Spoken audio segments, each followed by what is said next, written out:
should not start the paper until prompted to do so in class. Okay. Do 6 p.m. Thursday, and 16:17. That's wrong, isn't it? 3/16/17, Yeah, because no. you guys are way late on that. Yeah. You should have had that done last spring. I don't know. What I was intending to say by putting that date was that it was supposed to be due, because I cut and pasted that paragraph from a syllabus when I taught the course last winter. What I intended to say was the last Thursday of February. But what we'll do is just say, because that's confusing, and you can't look at that and get any handle on it as you're trying to parse your work out onto your schedulers and all of that. Let's just say, I don't care when you turn it in, as long as it's turned in before you enter the room to take your final. Then you don't have something that's due next week. Then you get another weekend. I mean, there's a two-sided coin, because it's like, no, please make me get it done so I don't have to worry about it during finals week. But you can pretend that it's that way if you want. If anyone would like me to be unfair and make you have to turn it in next week, I'll do that for you, but it seems kind of silly. So how about just when you come to the final? Just it needs to be turned in online. You make a place for it to be submitted online. So the online thing automatically does that cheap box thing, like whatever, turn it in. They subscribe to some other one. So if you cut and paste it someplace, it's obviously going to be really easy for the thing. What it does when the instructor looks at it is it color highlights the stuff that is the same as stuff anywhere else that exists that the bot's found on the entire web. And I click on that, and then it shows me where it takes me right to where it is, and I can look at it and go, that's pretty similar and pretty unlikely. So I want you to write it. That would be really good. What you wrote to describe your personal philosophy on the pretest should not really resemble what you put on this paper. You know, I have that data from your pretests, and when I grade it, I want to see what good it did to be here. And there's probably nothing as important in studying philosophy as the impact it has on you developing your own philosophy. It's important to grasp what philosophy even means, and the test, of course, will give us that chance. But it's very important that as a person who can now define philosophy in theory, in most cases here, and that has a grasp on some of the issues that people have wrestled with as philosophy, when they're doing philosophy, and as a group that's now actually been engaged in doing philosophy here in class. Not just talking about it, but actually doing philosophy here together. That, my hope is, will impact.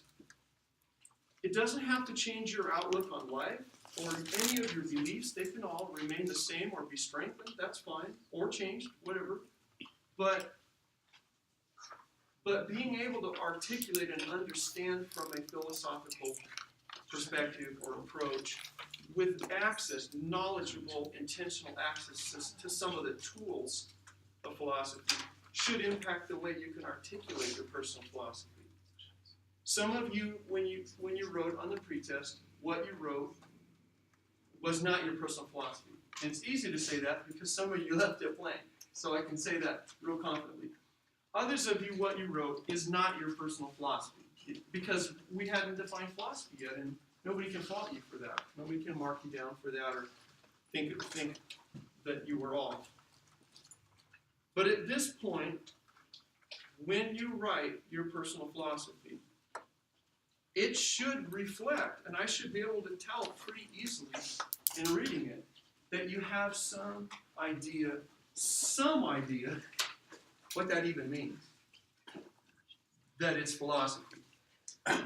It isn't really philosophy if what you do is tell me your religious beliefs. It's okay to have religious beliefs. I hope you all do. It's okay to have faith. I hope that your faith is strengthened by this and all other experiences. But if I ask you to describe baseball. You should not write John 3:16 because that isn't baseball. It's not related. It's not what I asked. So when I say I'd like you to write your philosophy, I don't want you to give me just a Bible study that is non-philosophical. If you believe in God and you have a particular tradition, for example, Seventh-day Adventism, or whatever else tradition you have in your faith category, that can, in fact, and should intersect with your philosophy. That should be impacted by your philosophy, and it should impact your philosophy, and it will. Or if you understand and appreciate both of those areas of your life, they're going to be inseparable in some ways. But doing philosophy specifically is not the same thing. Those are not synonyms. And if you say, well, I'm a religious person, that doesn't make it a synonym for you. Every time I've taught this course, and now it's been since like 2005, I've been teaching it, I think, at least once a year, sometimes twice a year. Every time I've taught the course, I have several people that turn in a paper when I've asked for a personal philosophy, and all it is their testimony. It's their religious testimony. And I appreciate and I admire and I hope you all have a solid and well-articulated religious testimony. But that's not identical to philosophy. That just tells me, if you turn that in as your philosophy, that you don't understand what philosophy is. Okay? We've talked about the major branches of philosophy throughout the term. We're going to talk about it more today, and I'm going to articulate again an overview of what some of those major branches are. I'm going to suggest to you that you can, by Googling branches of philosophy, like I've said twice already in the class, you'll get a whole bunch of different takes, different opinions of what are the major branches of philosophy. And I'm going to give you an example, and it's going to be different even than the examples a couple other ways I've put it during the course. But there's some commonalities on there, and we've been careful to show you multiple kinds of nomenclatures or lexicons or models of philosophy and its branches and the pieces that make it up and what people think of as philosophy and as not being philosophy. But one of the shortest ones is Kant's questions. Remember Kant's questions? Can anyone tell me what they are? What is there? What ought I to do? Yeah, and with what is there? How can I know? What is there? How can I know? Right? What can I know? What ought I to do? Yes, say it. You're on it. From what may I hope? Very good. That was one system, and it's a pretty good system. I tend to appreciate having a little more, a few more categories. For instance, I couldn't even stand to not sort of bifurcate one of the ones that he listed, and he said it kind of like Kant sometimes said it, when he said, what can I know? That implies also, what is there? You can't know stuff that isn't real, right? You can't know something that isn't real. That's a whole, I'd use the expression science, but that would get really confusing. It's a whole field of its own to figure out what you can know. That's epistemology. What can I know? Well, what is there even? You can't know it if it's not there. You don't have actual knowledge about the facts about leprechauns, mermaids, and unicorns. You don't have knowledge of those things. It's not knowledge, because those things are not real. You can have knowledge of the lore about those things, because there really is lore about those things. You can observe people talking nonsense about mermaids and leprechauns and sprites and pixies and fairies in the forest and all that kind of stuff. But they don't actually exist. At least in my worldview, we don't have those things, you know. So you can't know it if it's not real in the first place. Plus, if it's real and you believe in it, that doesn't mean you have any knowledge about it. Because the way you believe in it, the reason you believe in it might be stupid. It might be non-justified, to use a technical term. Not justified. There's no good reason for you to believe it. I say, why do you believe it? Because my 4-year-old brother explained it to me. And we're talking about quantum gravity. And your 4-year-old brother is of average intelligence for his age. That's nonsense. If you believe something to be the case, and it's some grand thing like cosmology or something, and the only reason you believe it is because that's what your dad believes, you don't know it. You don't know it. You don't have any knowledge of it. You've just taken somebody's word for it. When you just take someone's word for it, you don't have knowledge of it. That's not a good enough reason because they could be wrong. You don't have any reason to know that they're not. Now, there's exceptions. If somebody explains their whole life story to you, and then you tell me, I know that person's life story, I say, well, how do you know it? Well, they told me. Okay, well, that is a good justification, you know? Unless they were lying, that's probably the best you're going to get. That's the best justification for saying you know it. But if you heard gossip, somebody told somebody, and they wrote a funny song about it, you heard the song, and then someone else told you some stuff that was wrong, and you think you got it sorted out and everything, and you say, how do you know that person's life story? It could be some famous singer or something. You go, oh yeah, I know all about that story. Guys told me about it on the bus. You know, you don't know. You really don't have knowledge about that. You have opinions. Okay, so there's all of that. And then for what can I hope? Now, wow, that gets pretty dicey for what can you hope. You might start saying, I've got some pretty good religious reasons that I hope for certain things. Would there be any difference between the way you would tell me philosophically what you're hoping for, like after you die or after you get out of college or eternally or whatever? Would there be any difference between the way you would explain to me what you're hoping for philosophically and the way you would explain what you're hoping for simply religiously or theologically? I say that there is. You would be using a different kind of thought process than using faith.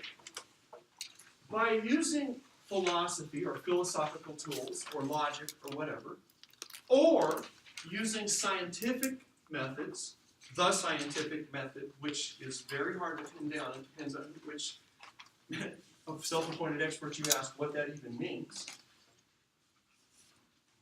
If you take those two ways of knowing, logically or philosophically or scientifically, or then faith, I would not accept that believing something on faith or having the activities of faith or having the way you relate to some information or hope or opinion or belief based on faith, that I would not accept that is some lower or less intelligent way of having that information. That's not inferior. Faith is not inferior to philosophy, and it's not inferior to science. It's not. And it requires to have intelligent faith, I believe, requires more intelligence than to have scientific beliefs about something or philosophical beliefs about something. It's an easy comparison or contrast when it's faith versus scientific understanding. Because in order to have scientific understanding of something or belief in it because of scientific evidence, that means that you've seen it, you've measured it somehow, you've got some empirical information about it. You've got something that you could get with your senses, and then you've used one of the versions of the scientific method to put that together into some sort of theory or hypothesis and then test it and come to a theory. That is limited to considering the set of things that we can actually perceive with our senses and conceive of explanations for in our mind that make logical sense.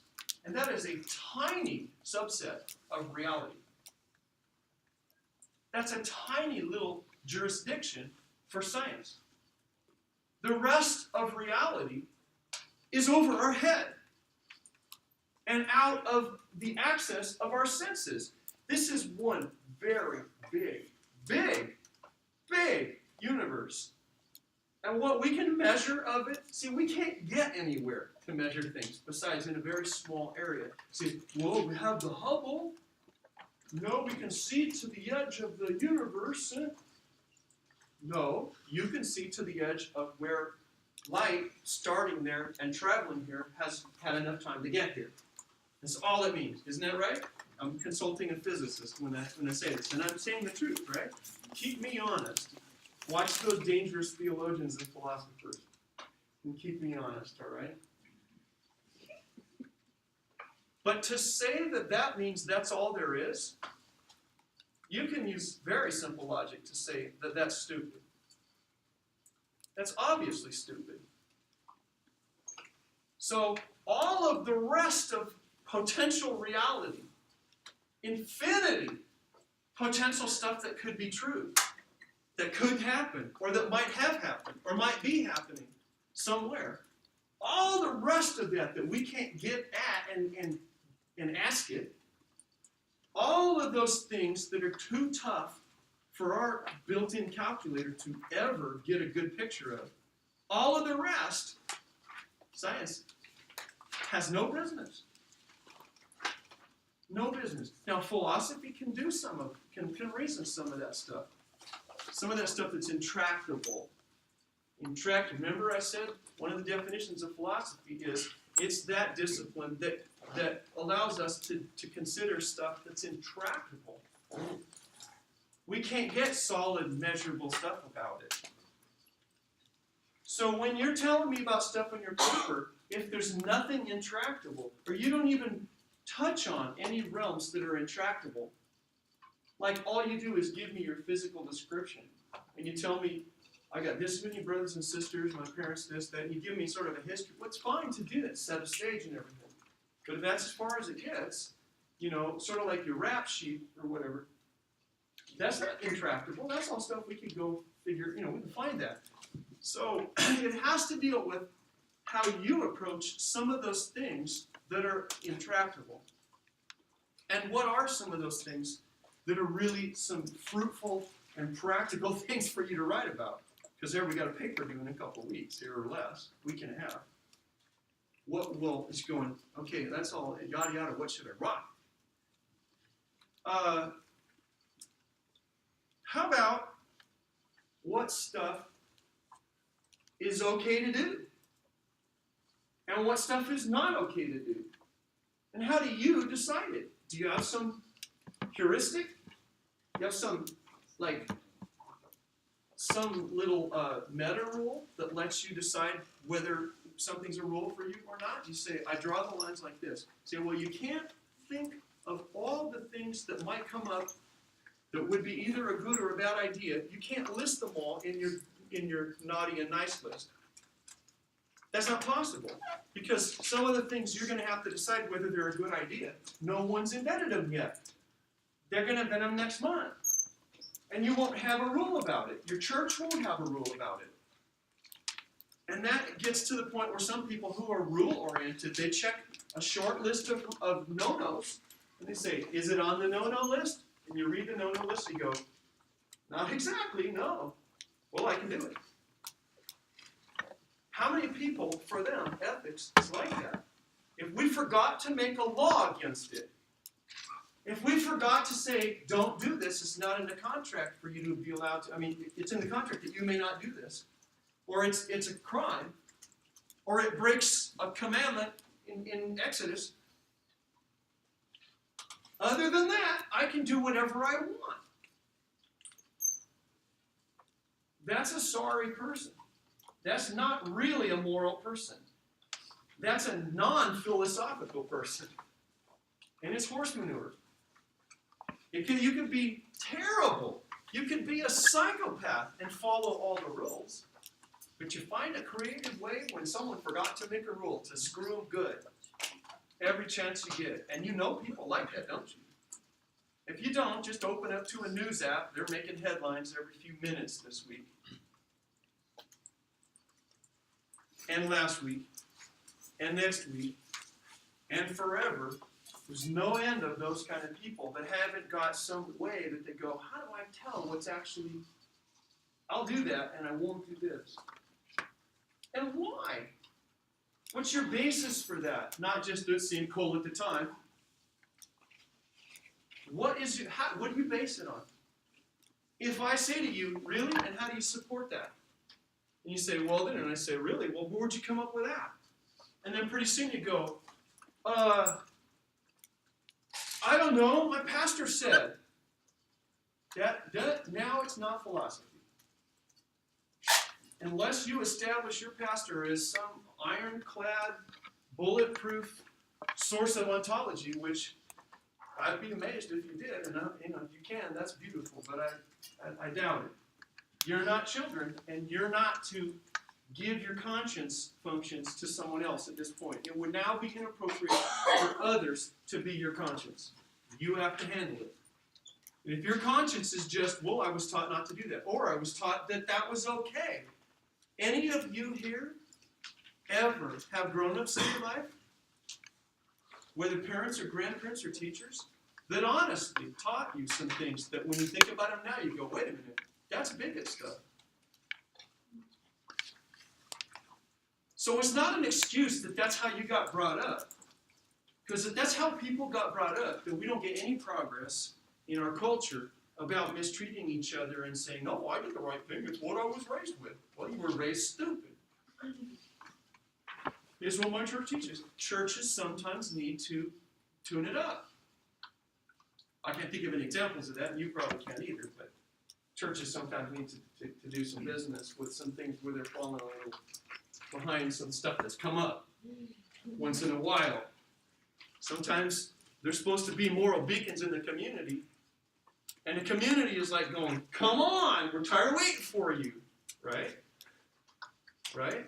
If that was not the case, we would not have in the Adventist church still to have separate conferences for black people because they don't get opportunities in the other conferences. People go, well, I'm not going to elect them to be the conference president. That's still going on. Am I right? Is there still regional conferences on the East Coast and in the Midwest? Like everywhere in this country but here? Yes. Separate conferences in 2017? So you say, well, that's terrible. But some people say, yes, but our black Adventists want those because, so loyal, what can we do? You can stop making it so that people have to want those because you can start giving opportunities. So that's what you can do. It doesn't matter what side you talk to on that. There should not be a situation where we got to have all of us, based on what color we are, where our people come from, that we have a church for you and the pastor gets paid from a different bank account depending on where they're from or what language they speak. Because gee whiz, man. So sometimes, come on. So don't tell me that the reason that you think something is right or wrong is simply because your church teaches it. If you line up your beliefs, like if your church says don't do something, and you go, okay, well, I'm not going to do it. All right, that's fine. But you better do the philosophy to back it up. Don't tell me because my church says it. Okay? And you can live that way if you want. But philosophically, you need to declare, that's where philosophy leaves off for me, and this is what I'm actually going to do. And I can't support it philosophically. That you're welcome to say that. So what about if the only reason is the Bible says it? How would you? Then you need to establish the Bible as something that philosophically, that you can show why that is evidence that it's the right thing to do. You can't just say, because it's the Word of God, because I believe it. That's a good thing to say, but that's doing faith. That's not doing philosophy. But trust me, people have done lots of philosophy, even establishing the existence of God. And if you want to use the existence of God in your paper, don't tell me that it's because I just have faith in it and I just do, period. Without at least making an attempt or saying, I can demonstrate that there's no way to establish it, so I'm going to have to make a choice that I have.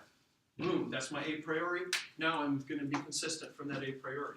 However, you look up, you're ready for this? If you want to use God in your paper, then your paper better articulate something like Anselm's ontological arguments. You can look that up on Wikipedia and you can put them in your own words. Good luck understanding them. But he does a fairly good job of using logic to show God's existence. It's not bulletproof, but it's a pretty good attempt. So are you wanting us to subscribe to a philosophy as defined by some sort of definition, or are we just giving you our own personal philosophy, as long as it's philosophy and not something else?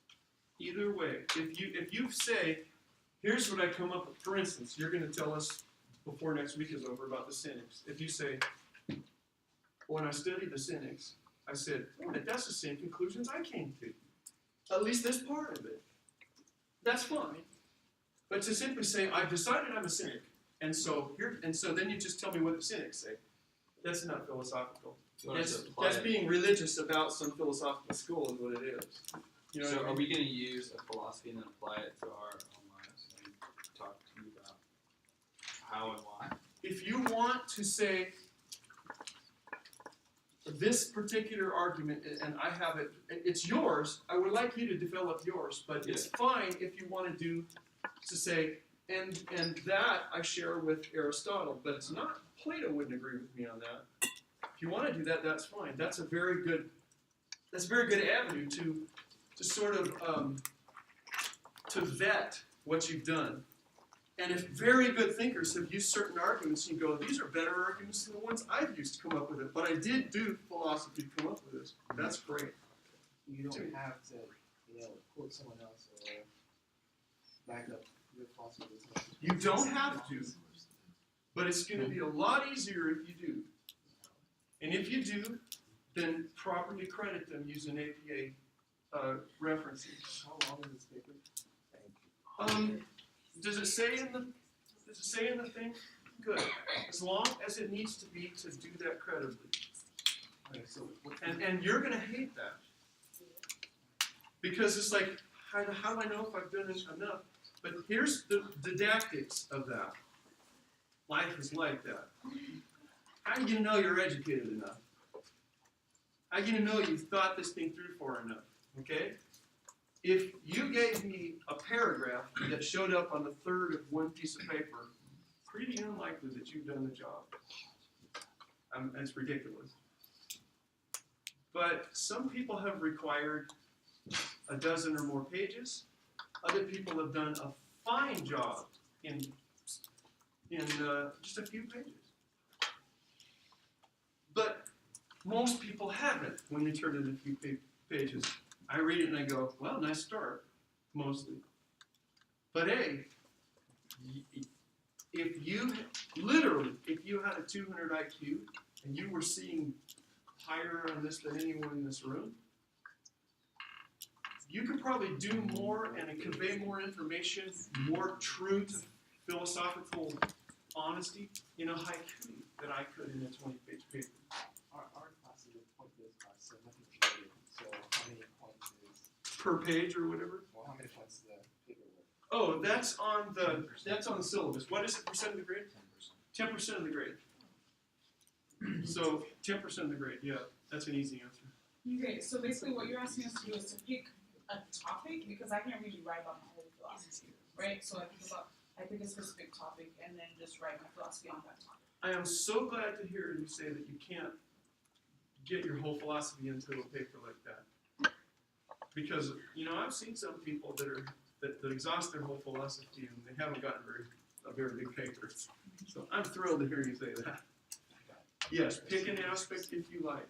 But it should be an aspect. See, if you've got a consistent thought philosophy, and for the most part, at some level, you all do. It's just a matter of recognizing it and having some terminology now to discuss it, a structure, a schema of what we're talking about, you've already done some of it, and we've demonstrated that. Like you have values, but that doesn't mean you could define value. You see what I'm saying? So if you want to say, I'm going to approach this by highlighting my axiology, the study of values, I'm going to be able to hear you say in that, or it's going to be obvious from that, what you believe is real and what you believe you can actually know.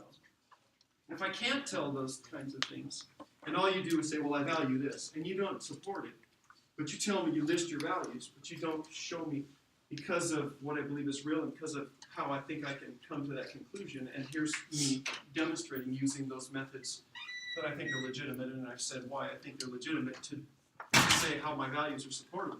See, if you instead want to say, I'm just going to talk about ethics, what I believe I ought to do, what's a great life, here's the kind of life I want to have, I want this, I want to be this kind of woman, I want to be this kind of man, I want to be this kind of a teacher, I want to be this kind of a physician, I want to be this kind of an entrepreneur, and here's why. And then you use that as you can go in through lots of doors, but if it's philosophical, I should be able to read it and then say, I can tell you what their values are, I can tell you what their ontology is characterized by, and their epistemology. Does that make sense? So basically just back it up with other strands of philosophy, other philosophers, and things you've said. You can, but simply saying, like cut and paste out of them and say, okay, well, I took a little of this and I took a little of that, and since it's a philosopher, that's okay. That's not doing philosophy. That's kind of like proof texting, but you're not using the Bible, you're using the massive philosophical writings. People can study philosophical writings, but the people doing the studying of those philosophical writings aren't doing philosophy. So in this paper, I'm asking you to do philosophy. Not to tell me, it's not a report on other people's philosophy. I'm asking you to actually demonstrate that you can do philosophy. But it can derive a root from other people's philosophy. Touch on it, support it with it, that sort of thing. But if you simply say, like Aristotle, I believe, that what we have here is what we should emphasize. And like Kant, I believe in the universal moral imperative. And like Nietzsche, I really notice the way that people have kind of allowed the God that they've created to collapse in terms of a paradigm for society. You haven't done any philosophy. You're just cutting and pasting other people who've done philosophy. So you can explain what aspects of these philosophic ideas. Sure. If you wanted to pick a philosopher and you wanted to say, I'm going to start with this person. I'm going to start with Wittgenstein. Don't do Wittgenstein because you don't have 5 years. It's hard to characterize Wittgenstein, but just say you pick Wittgenstein. You say, I'm going to start with Wittgenstein. Like Wittgenstein, I believe this, and that. Here's why I believe that. Now, Wittgenstein believed it because of this. I don't accept that justification. I have different justifications for that. And then here's an area where I differ from Wittgenstein. But you can use it like as your schema if you want, if it's convenient. Does that make sense? That's the American Psychological Association. Current edition. So that is the point. Yes, I would like you to do APA. I love it. And Word will do it. Word has modes for that. It'll do it for you. Are we allowed to cite philosophical websites? Oh, absolutely. But cite them the way that Yes. APA says cite them. Absolutely. Yes. Anyone else is saying, I have no idea what you just said. What the heck? Jimmy? He's going, yes, but how many pages? Seriously.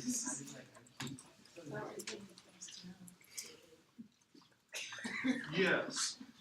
It's going to be deep. It's going to be deep. But I want to say this. Yours is among those that I am particularly eager to see. I'm looking forward to seeing this.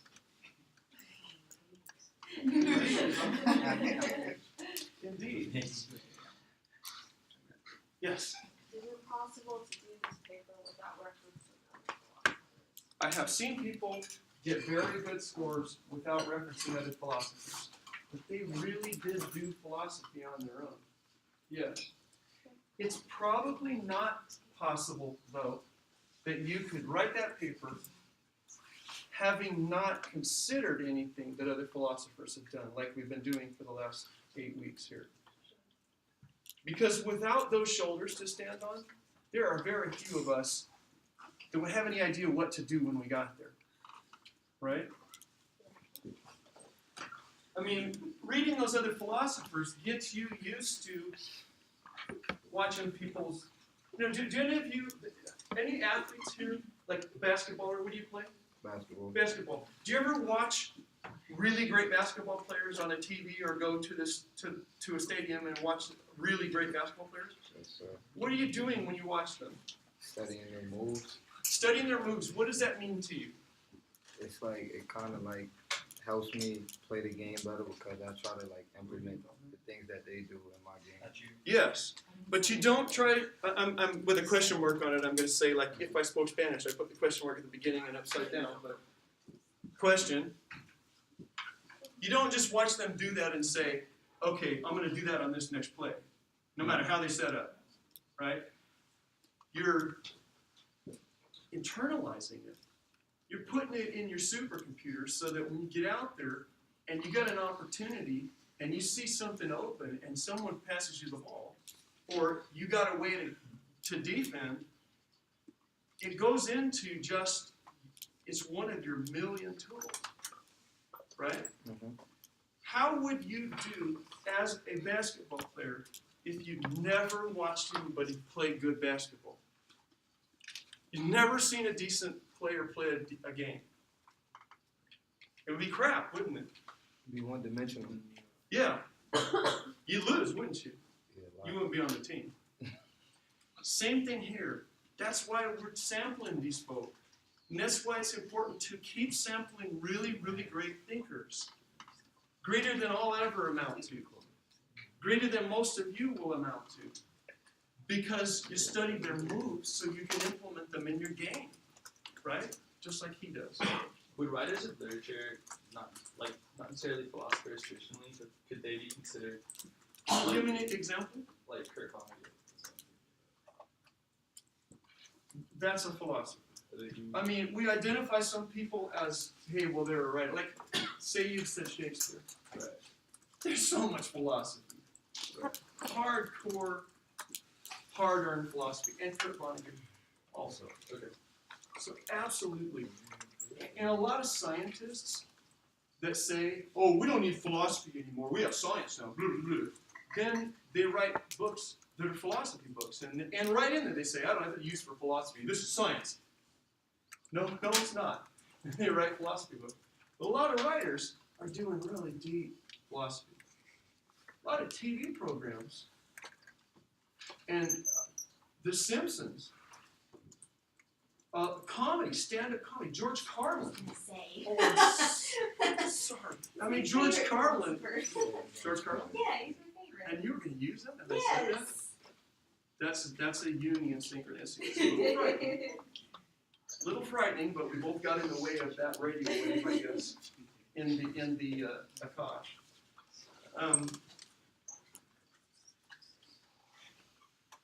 In a way, part of the reason that this class dumbfounds a lot of people is that part of what we do here is try to infect you with something, not just hand you something. It's not a store where you go, get your cart, throw stuff in it, and cruise on out and say, hey, look what I got.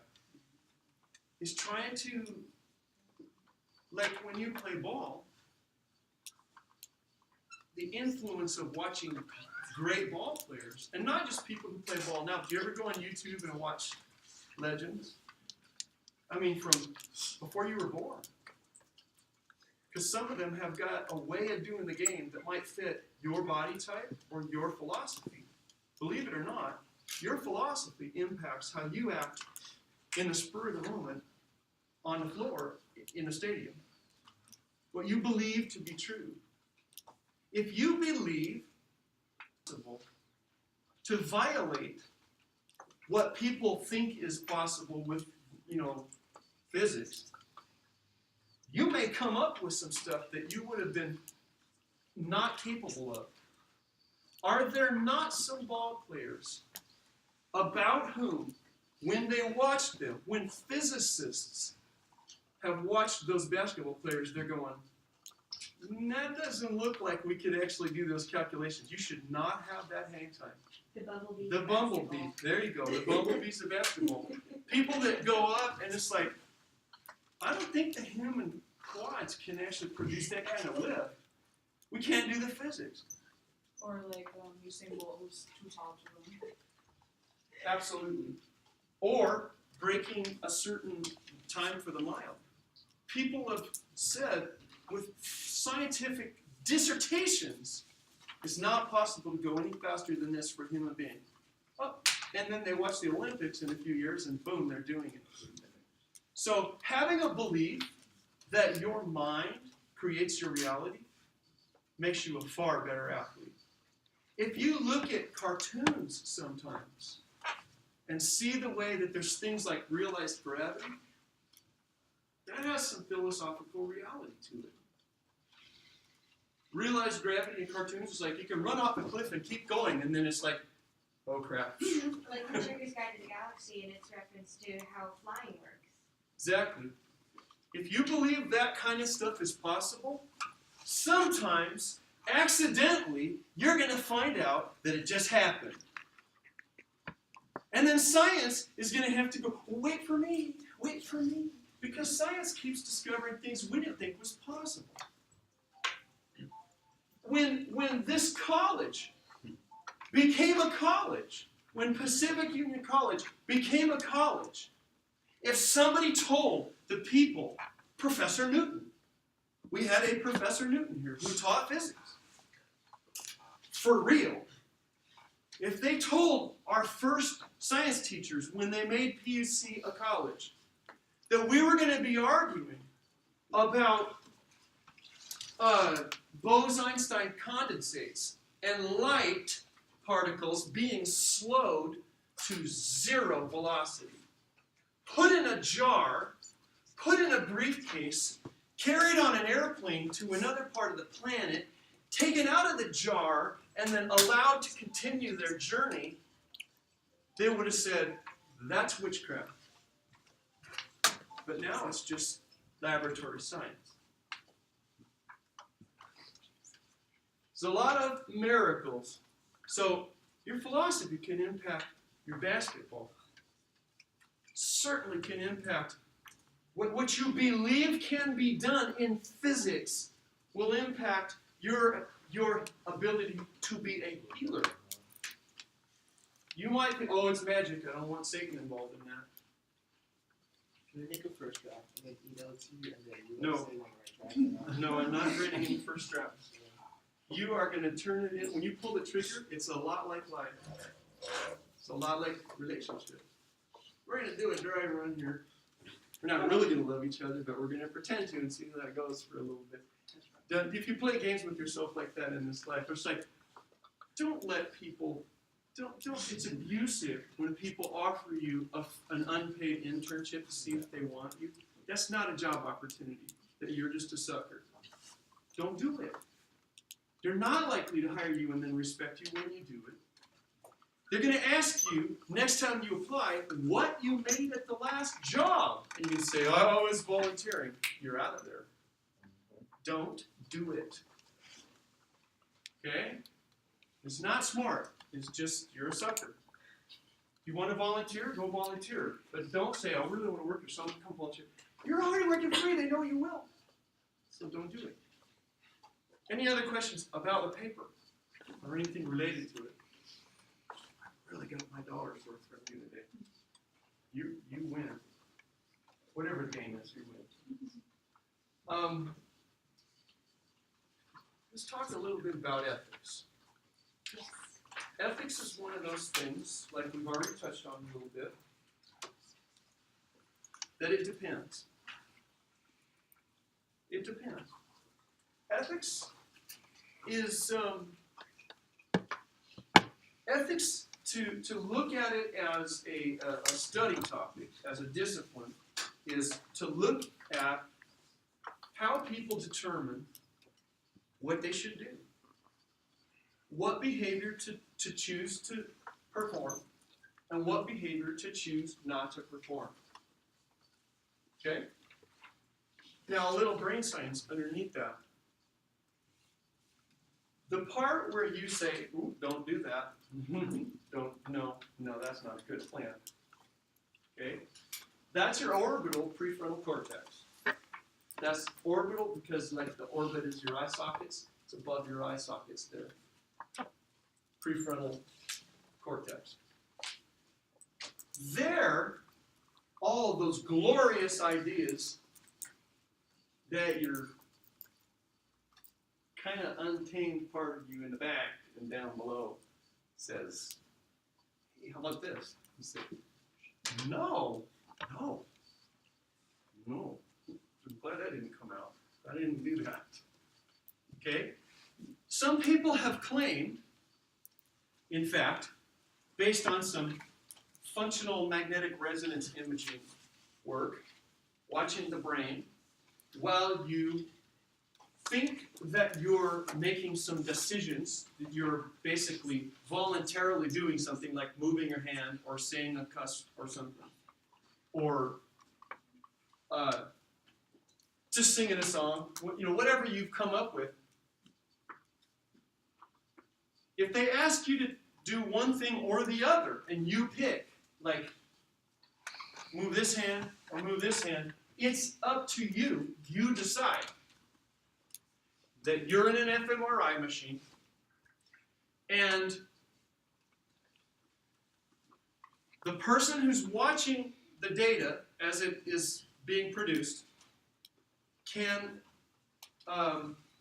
several hundred milliseconds before you experience the decision to lift your left or your right hand or sing a song or say a cuss, they know you're going to do it before you do. Because before you know in your conscious awareness that you're going to do a certain thing, it's detectable as a brain event before it feeds into the part that says, okay, know this. And you're going, well, dang. Then the part where I kind of experienced being me, is that not in charge? Wait, so the entire time you're like having an MRI, the person's watching you thinking about like how you wish you could move and If you need an MRI because your tummy hurts, and they got you in the little donut machine that's going while you're in there, no, they can't tell what you're thinking of. Those are very specified kinds of scans for very specified reasons. But if you put the person, their head, and they look in the right place, yes. And in some cases, even being able to do electroencephalographs, where you put electrodes all over your head and just detect the patterns in your brain waves that are given off. You can see an event that you can, as a neuroscientist, you can characterize as that means the person is about to lift their left hand or they're about to shout a cuss. So what's making that decision? That is a really good question. What do you think? And what I just said is true, and it's been replicated many times, many different labs, from people who have many different belief systems. That means what we're doing is Involuntary? instinctual reaction. Okay, that's one excellent possible explanation. Could be instinct. How about this? Is it just cause and effect, like when you make one billiard ball hit the other billiard ball? You know, it's just Well, no, physics. sometimes I make the decision to cuss. Like I'm saying, I want to say that. Well, So it's not. so it's when not a reaction. at the very moment you say, I've decided to drop an F-bomb. Yeah. If you'd been in an MRI, about 300 milliseconds before you made that decision, a neuroscientist said he's going to drop an F-bomb based on what is on the screen. He knew it before you did. Is that scary? Yeah. It is. Because it makes us wonder if we really have Free will. free will. Now, There's a little bit of good news, and then I'm going to give you some hope for something that's really some woo-woo weirdo stuff. It is out there, and if you quote it outside of here, you deserve the embarrassment you get being silly enough to quote me with my credentials. Fair enough? But there is some evidence for what I'll say. At least for the supporting part of it. The way I put it together, maybe not. Maybe I thought of it. Back to we're putting him right back in the donut. Da da da da da da da, while he's thinking of his cuss. You haven't cussed. Neuroscientist in the booth looking at the terminal says he's going to cuss. And then it comes into your mind, and you go, I'm going to cuss. And you start to cuss, and you go, veto. I'm not Wouldn't the cussing. decision that to veto. So you make a also decision come to up? veto it. No, Wait, what? it's in real time. And he can't tell it before. It's like last second. So wait, there's certain decisions they can tell Yes, before, and certain things they can't. that's right. Because they happen on a timeline that's that's really in time. Happens first thing is, boom, it looks like he's going to cuss. It's all set up to cuss. And then later, it's like you go, I think I'll cuss. I've decided to cuss. Then, blip, you cuss. But just before you cuss, just before you cuss, you can say, negative, Rampart. We're not cussing. So it's been said, you got no willpower, but you got willpower. But isn't that like when you catch yourself, like when you're about to say something and then you think about it, like your mind processes it like Yes. a little, like a second later. You go, and you're like, I'm not doing no, that. yeah. Right. That's exactly what it is. But that doesn't show up 300 milliseconds before. No, it doesn't. It's just a few milliseconds. It's just enough to just get the electricity to stop the impulse is all. The impulse gets to a place and stops there instead of going to your motor cortex. So is it always a decision to not do something that doesn't show up? Yes. And do all decisions to do something? Are those the ones that are predicted? Yes. Do or say, or even think about, because you can decide to stop thinking about something or to change and think about something else. Give you an example. Think about something that you probably should think about here in class. Done. Okay, now I want you to think about somebody gets shot in the head. For a second, you weren't thinking about that thing. And you can do that voluntarily. You can do thought substitution. If you have trouble with obsessive thoughts, you're trying to overcome temptation, change a habit, you want to lose weight, you want to stop looking at porn, whatever. When the impulse comes and you dwell on it, say it out loud or say it in your head, say, stop! And then immediately have loaded, ready to draw out and shoot another thought, something you can think about. Like the old adage, like, you shouldn't be thinking, think about baseball, I'm at the bat. Or whatever. You can think about diving off the high dive, or I'm snorkeling a reef or something. Whatever puts you in a place that's gonna, I'll think about that instead. That works. It's thought stopping and substitution. So are we like constantly having to stop ourselves from doing stuff like? You like are our mind is constantly just doing that, making yes. Decisions for us, and we have to stop ourselves like all day long. With Correct. Everything that happens. Yes. You have this cauldron of good and that's good. And you're going, no, not that, not that, not that, not that. Like in an assembly line, on the assembly line, you're pulling the stuff out that, nope, that's not going. So then are we like inherently like have evil thoughts and like we just like make ourselves not Well, what's evil? or just like most of like our examples. Is have there been, not a like, text in the stopping yourself Bible from doing that says, and somebody look this up for me, Google the text for me. Lust when it hath conceived. Let's just look up lust when it hath conceived, and then read me that passage, okay? Somebody that's on that just James 1:15. what? James 1:15. Yep, James 1:15. Read that for us. When lust hath conceived, it bringeth forth sin, and sin when it is finished bringeth forth death. Can you read 14? James 1:14 and 15 together. There's a progression, and then sin is down the way when you have chosen not to stop it. So 14:15. But each person is tempted when they are dragged away by their own evil desire and enticed. Then after desire has conceived, it gives birth to sin, and sin, when it is full grown, gives birth to death. There you go. So your evil desires that come up, those aren't sin. It's when you don't stop them and you let them keep going. St. Augustine said, you can't keep the birds from flying over your head, but there's no excuse for letting them build their nest up in your hair. Does that make sense? It's like, out of there. No, I don't need that. The danger comes when you deny to others and to yourself. Sometimes it's important to deny to others socially, I guess, because they're stupid enough to charade to you that they don't have those kinds of thoughts and to act like something's wrong with you because you do. So do you have thoughts about doing the no? And if you said to them, well, do you? No. Would you polygraph to that? No.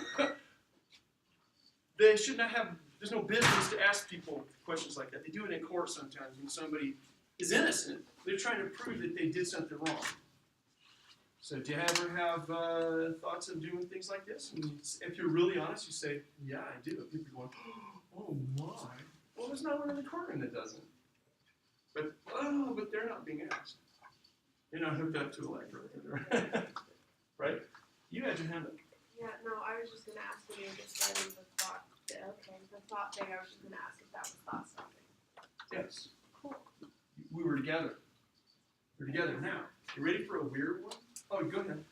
Sorry, I was just gonna ask. You don't have to be sorry. I'm not sorry. Okay. The entire decision process that you're talking about, where you see the impulse before they do it, you can stop it. Is that all messed up or different for people with Tourette's, like where they can't control what they're seeing? That's an extremely good question. And can I expand the question to include some other things? My dad has restless leg syndrome. He feels like he has to move his leg. Now, restless leg and Tourette's 10 years ago, people thought you couldn't control voluntarily. So there was no talk therapy for Tourette's and no talk therapy for restless leg. But it turns out when you talk to each of them that it turns out to be a tic. And you can teach people with each of those kinds of things to, when they feel this pressure building to do it, I really want to do it. Oh, I don't want to do it. I feel like I've got to shout out or flip like a chicken or drop an F-bomb, whatever it is that they do.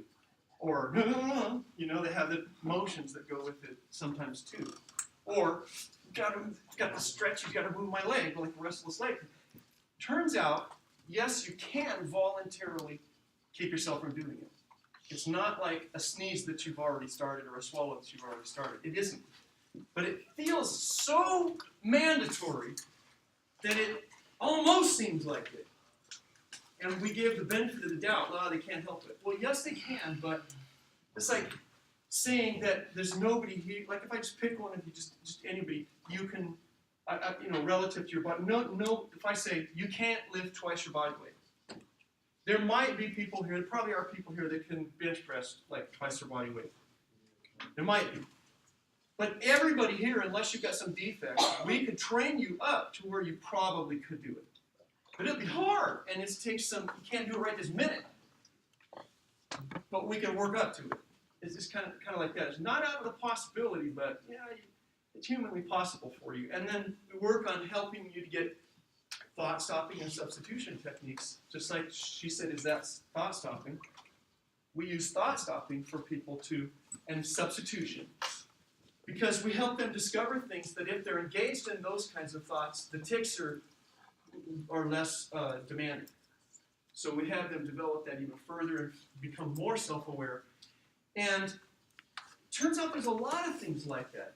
But there's parts of us that seem like whatever it is that makes us have a person, a part of our person, like who's that idiot that comes in the middle of the night when I go to the refrigerator, even though in the morning I made a big spreadsheet about how careful I was going to be about every calorie I ate, and I put in my net diary everything I was going to eat, and his chicken breast and broccoli and 0.75 ounces of walnuts and some red bell pepper cut up with nothing on it, and you have this perfect thing, a little quarter cup of dry oats with ice water, and then your protein shake, and that's it.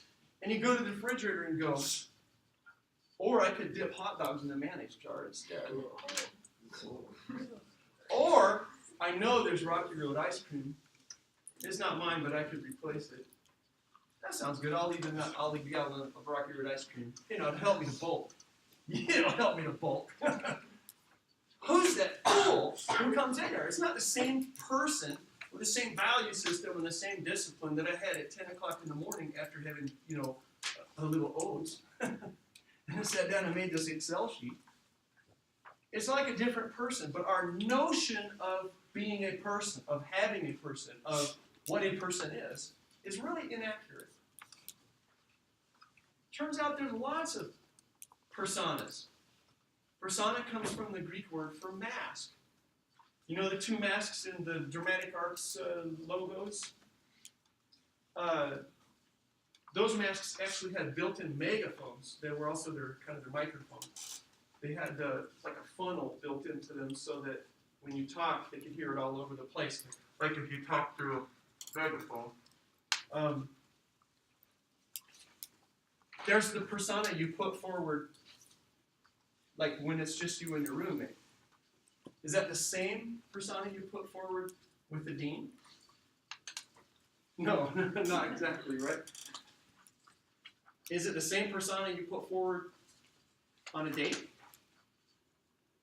Is this the same persona you do if we ask you to do scripture and prayer for the 11:15 church service? You have that conversation, you get up and you open up to the scripture that the pastor's given you, whoever it is preaching, and then you think about what you were talking about with your roommate, last Saturday night when you guys were up till 2:30 in the morning, we're getting kind of 2:30 in the morning-ish, and then it comes to mind, because you see your roommate, you go, before I read this to you, can I share with you what my roommate and I were talking about? We were really off the rails. I mean, church would really have a different flavor that Sabbath. In fact, it might even get people, if you promise to do that, there might be people that will come to church that normally would say, no, I can't do that. But right now, it's really not the persona you'd like to put forward. And it depends on who you're with, like your folks or your grandma or whatever, different persona than with your roommate or than you're going to have if you go to a club. Probably quite a bit different with your grandma and at a club. I don't know, it's like, here I am, this is my club person, this is my club guy. Say, hey grandma, you want to know about my club guy? Not so much. Right? Well, it turns out we got different personas that we drag out to put onto wearing ourselves inside our head. Is there more words or even decision making just electric signaling? Is there more? I think so. So there is not just Right. But but actually, honestly, a lot of neuroscientists and a lot of neuropsychologists and a lot of psychologists believe that there is nothing more to the mind than functions of the brain. I will quote a quote that is often used by neuroscientists today. The mind is merely something that the brain does. And they would say there's no such thing as a soul or a person, that's separate from the mind. But I don't believe that. I actually think there's something more than the way we think about the mechanical functions, the electrical, chemical physics of our brain in our regular four-dimensional world. Now, this is weird, and I am not saying this is accepted science. This is me way out of the limb, like some sort of a speculative nut job. You ready for it, though? I believe consciousness is something that involves more than just the four dimensions. That it has functions. That our brain, our nervous system, in interacting with and helping to comprise our consciousness, is not limited to what we currently understand of physics. I'm not saying it's magic. I'm saying there are physical laws about the way the universe functions that are over our heads still. and that are functioning in our heads. I believe that consciousness relates to something that shares some things with quantum mechanics. And we know that quantum mechanics is not limited to time zero. Things don't have to always go only forward in time in quantum mechanics. In theory, they can go backwards and they can jump forward faster than other things. And that's weird, I know. But it's true. So here's what I think is happening. When you make it, you ready for this? This is weirdo stuff. And it's not proven, but it's based on some stuff that is. When he makes a decision, whether it's to say a cuss or to say a compliment, whatever it is, he makes that decision. His brain, or his consciousness, or both, or his consciousness through his brain, has a function that goes back in time enough milliseconds to impact the past, to set up for that intended behavior, so that that intended behavior can happen soon enough after the decision to be functioning in more or less in real time. So that everything's ready. Because the amount of time it takes to get that all generated and set up and get everything ready and reorganize your mechanism to do certain behaviors is a while. There's some configuration that has to take place and some actual rewiring of circuits and some rerouting that has to get set up in advance. So I suspect that consciousness, probably through an actual function of the brain, actually impacts the past to set it up so that by the time it gets to right about the time it's ready. Have you seen Minority Report? Yes, It's kind of the same thing. it is related to that, isn't it? Yeah, they were touching on this. Yes, it is. Very thoughtful stuff in Minority Yeah. Report. Very thoughtful. So the reason I say that is that there has been some laboratory evidence, and I've met some of the people involved in the experiments, that in quantum circumstances, in systems that involve quantum effects, there's retrocausality. Even, and time is not, it can be months or even years that you can affect the past. There's demonstration. And the way we know that, you know how it is the case that consciousness, that taking a measurement of something can affect its quantum state? It locks in whether or not a photon is a particle or a wave. When you measure it one way, it is now no longer capable of being the other. You have collapsed the alternate wave function. So what you do is you set something up that's based on collapsing an alternate function. And you don't let anyone know that. And then when they do know about it later, it's after the fact and you record the thing but don't check the thing. And then when you do multiple samples and you have some people set up to collapse a wave function and others not set up to collapse a wave function, and the ones where they're set up to collapse the wave function, it turns out that that did happen back then with a collapsed wave function, and where the controls, you didn't let anyone have access to that data, it didn't collapse the wave function, and it could be months earlier. Are there any papers or talks that you would recommend? About that very thing? Yeah. Yes. I'll give the bibliography for you. Okay. It's out there stuff. It's weird out there stuff, but there's multiple experiments that they did that. And the way they used Geiger counters.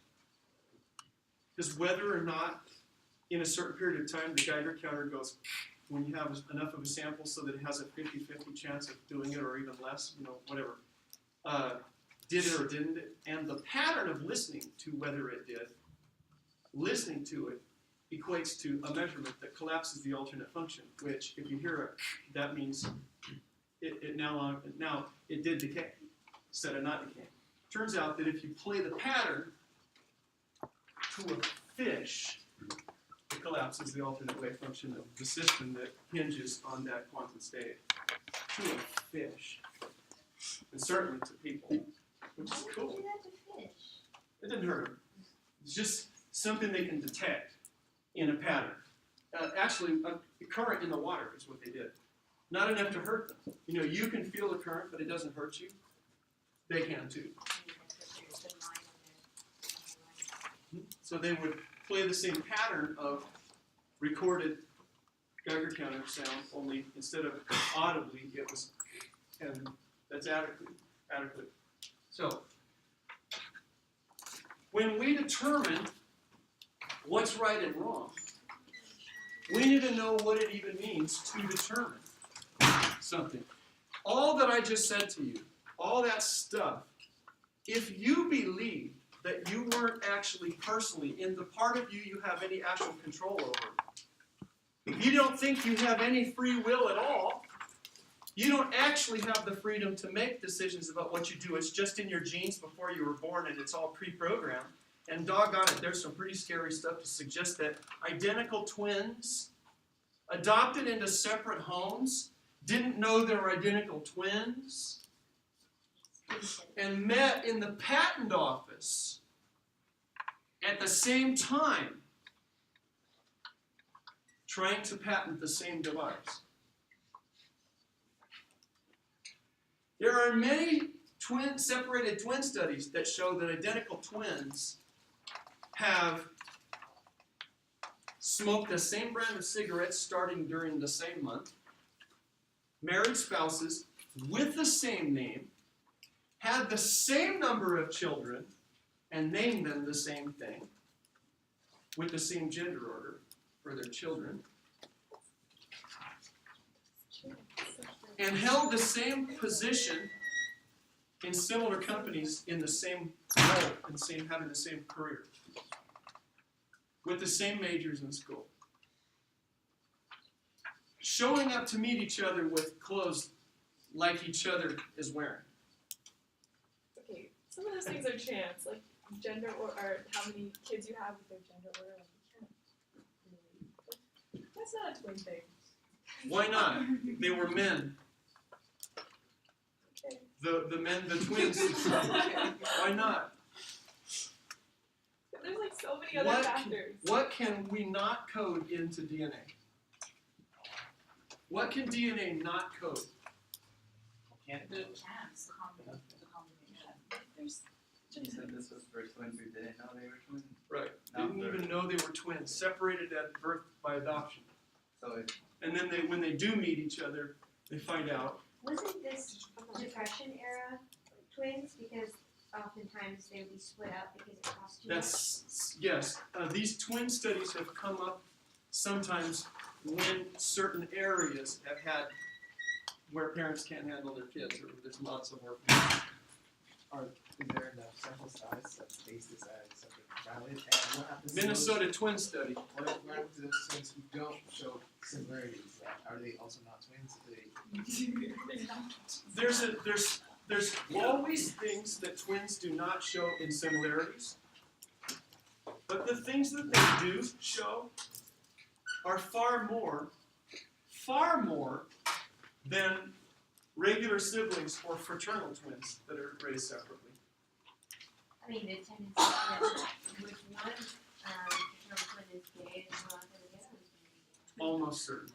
Yeah, it is on a percentage, yes, but there are environmental things that can impact a person's sexual preference and gender identity. But some things are, some genetic factors are probably, that is going to be how it's going to be. There's nothing you could have done about it. Sometimes a person just is what they is. I mean, for instance, what if a person is born so that their anatomy and their chromosomes are a mismatch? You're going to say they have no, I mean, they're not going to just be like people that are, yes, yes. So if you believe that you don't have any choices in the matter, is that going to impact the way you think ethics should function? Are you going to punish people?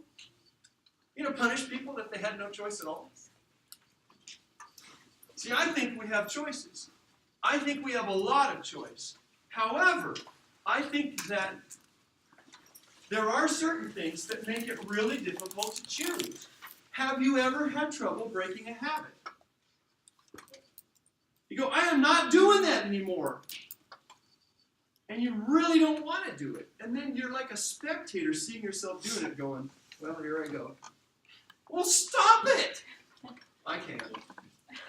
What do you mean you can't? Well, right now I don't exactly want to. Kind of want to, but I'm doing this. Right? Talk to someone who's trying to lose like 3/4 of their body weight, someone who becomes super morbidly obese. Very similar to Tourette's.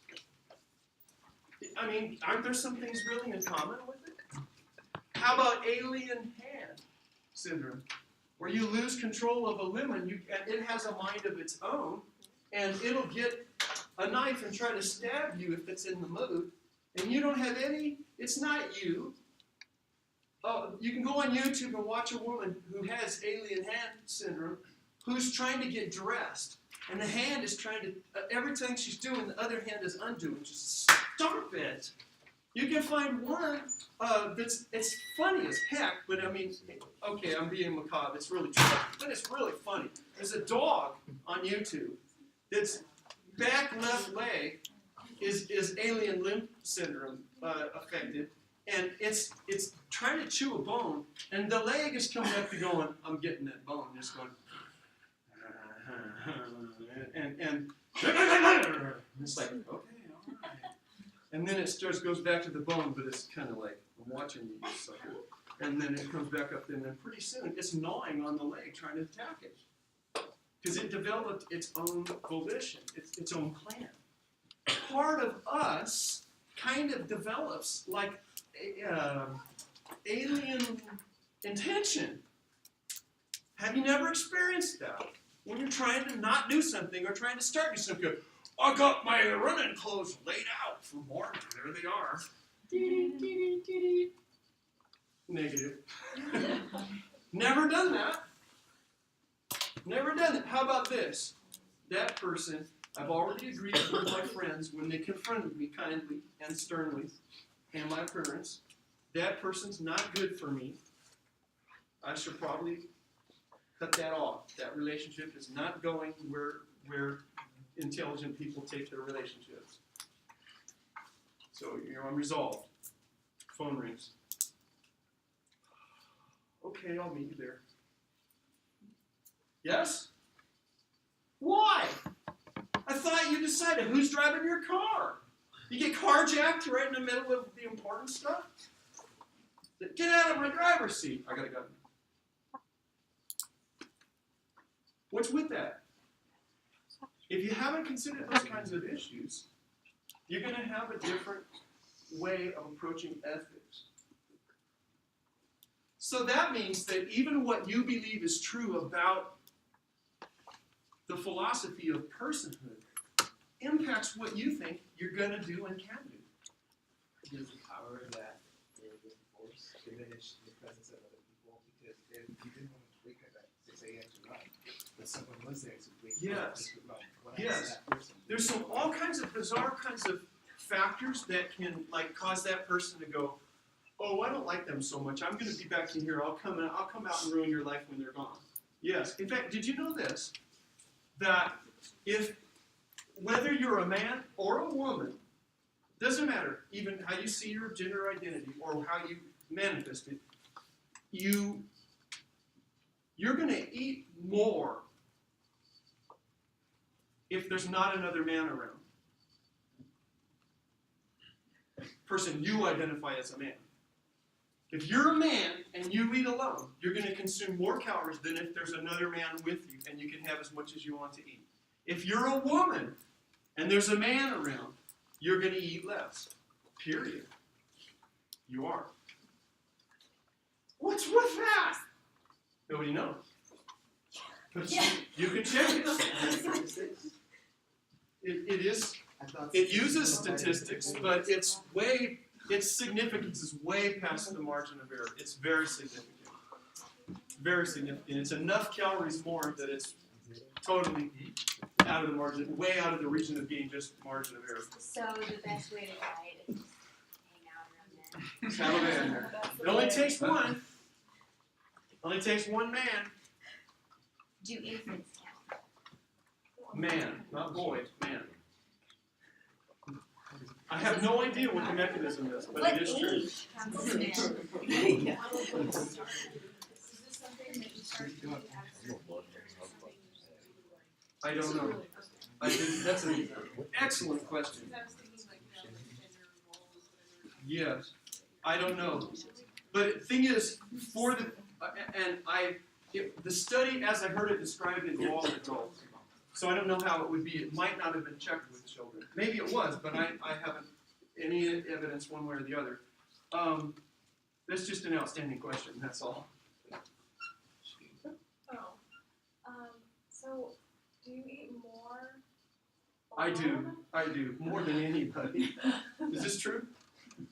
But I meant, do you eat more alone or with someone of the same gender? Oh, I don't know. If you're a man, same gender, you would eat more alone. And it doesn't mean every single time you eat. It means that if you do this enough times with people, it's actually several hundred calories more on an average. So does this apply to men who are more feminine presenting?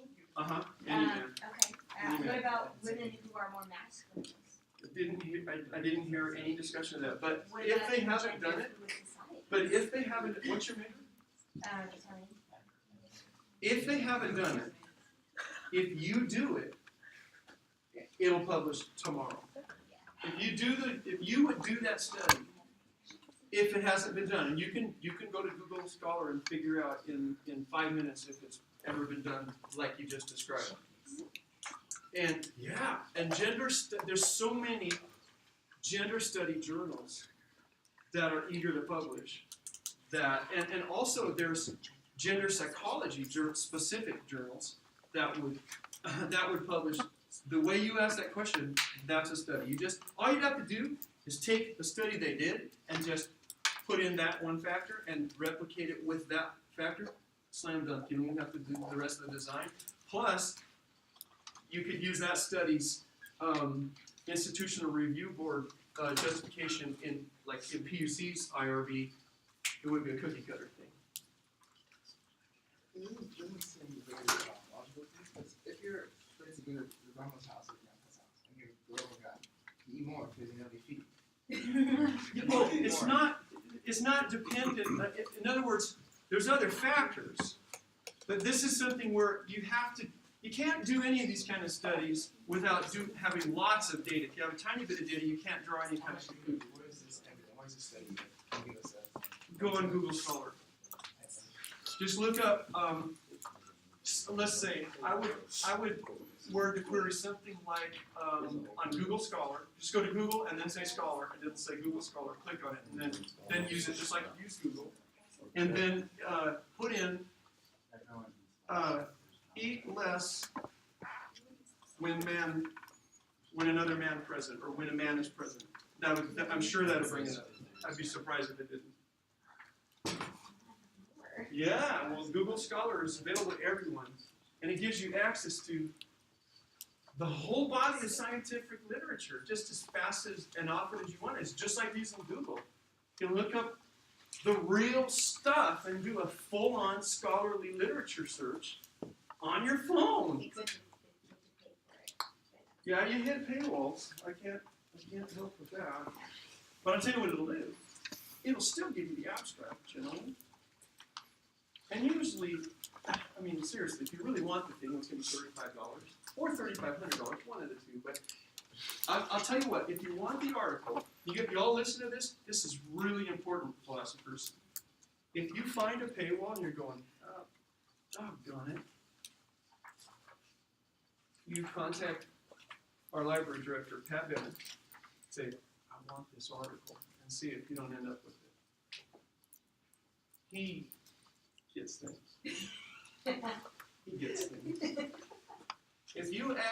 library director, for our, get the DOI, the digital object indicator, DOI, colon, and then there's letters and numbers. You get the DOI and the name of the thing, and what journal it is. Just say, Pat, where do I find this? I think you'll end up with it. I think you'll end up with it. He has connection. Man, that's been good in my doctoral program. Really good. Not only that, go looking for it on PUC's library site. We probably subscribe to the journal. They have tens of thousands of dollars every year in scholarly journal subscriptions and EBSCOhost and all of that stuff. 9 times out of 10, you'll be able to just get it if you just look for it through the library It portal. has been difficult to find things regarding sexuality, though. That is, Well, that's not for some net anything. That's just, they don't happen to, just ask him for it. He's not approved. Okay, so I just read the abstract, and it's not exactly as it said. It's not just the gender that predicts it, it's the familiarity between the gender. There's another factor then. Yeah, Okay, so good. not just That's gender, probably it's not the just only study. Okay.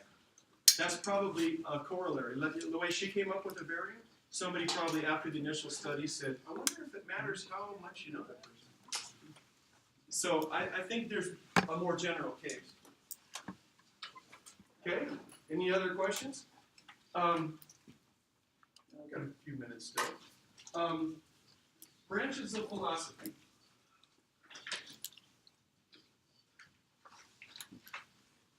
I have a tendency to say that metaphysics. I follow Aristotle's definition of metaphysics. Aristotle wrote a book that was just called On Physics. There was no such thing as a physics department or physics professors. Okay? It just, the title of the thing was physis. It was on physical reality, on nature. That's all it was. The part of the world that's physical. That's it. He wrote a book about it. When he finished writing a book about it, and he felt like he covered a lot of stuff that you could kind of get with roughly like we think about things that are really physical science. Then he said, okay, there's a lot of things about life. Then he wrote another book. And he named it the book after the book I called Physics. The book after physics, metaphysics. He didn't have it, but metaphysics didn't mean anything. Now it's like, oh, there's a shop that sells crystals and little witch hats and things. No, metaphysical equipment. No, it wasn't like a term for woo-woo, and it wasn't a philosophical term when he said it. It simply meant the book I'm writing after writing about physics. It's the stuff that didn't belong in that book on the physical world, metaphysics. So I think of metaphysics as those kinds of things that that are more abstract. You're really not able to probably in most cases perceive them very well with your senses or anything like that. They're conceptual a lot of times. Yes. Did you hand it? Okay. Kind of look like it. Oh, anything you want to say? It's fine.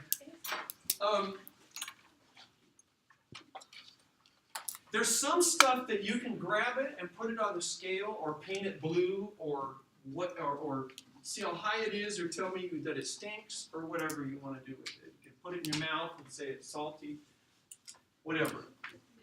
But then there's other stuff that doesn't fit in that realm of things that you can use your senses for. How do you use your senses to detect loyalty? you ask someone. Hmm? If they will ask. Yeah, you ask them. But then what is it? They're going to talk about it with you, but can you actually get a look at it? You can experience it kind of, and it's real. Well, we could just call it something else and say, well, all the stuff you call loyalty, we could say, let's get rid of that word. Let's make 2 words. half of the things that we consider loyalty we'll put over here. But sometimes loyalty is, I mean, like what if you said only loyalty, we're going to say, we're going to split things up when someone's loyal just because they decided to, but they don't want to be. And the other is when they really want to be loyal to you, what we think of as loyal. We say those aren't the same thing. Well, they're really not, are they? But now we only have one word.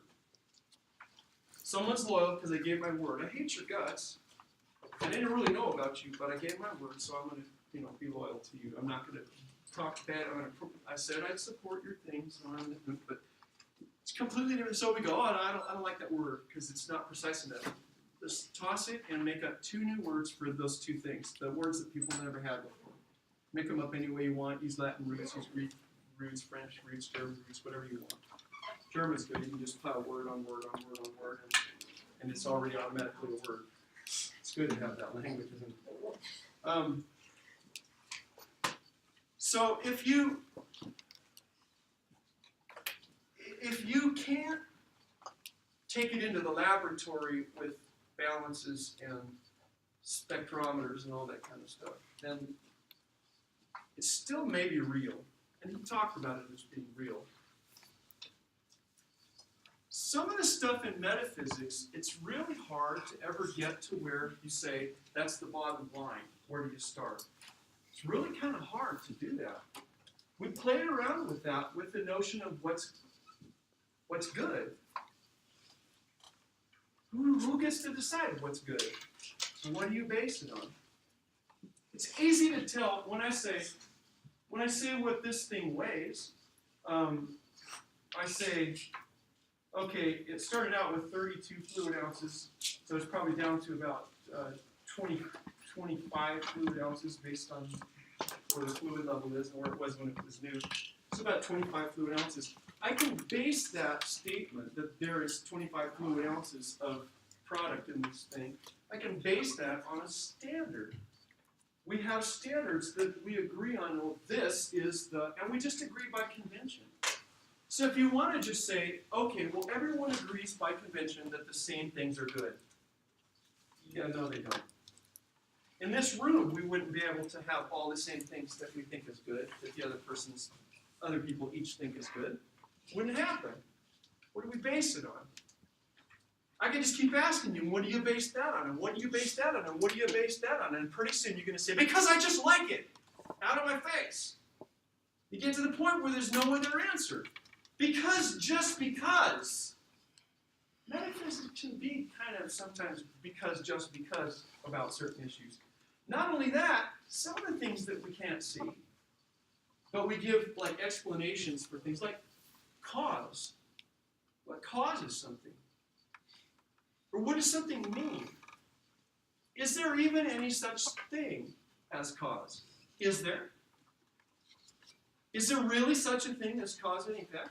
Is there? Who believes you could prove that that's a real thing, cause and effect? I think I can make a strong case for the fact that it's just an illusion that exists in our four-dimensional realm. I don't think there's cause and effect. Ultimately, the way we think of it is just something that sort of is a metaphor in our four dimensions. Because it requires time zero to be only going one direction. You can't have the effect normally before the cause. Yes?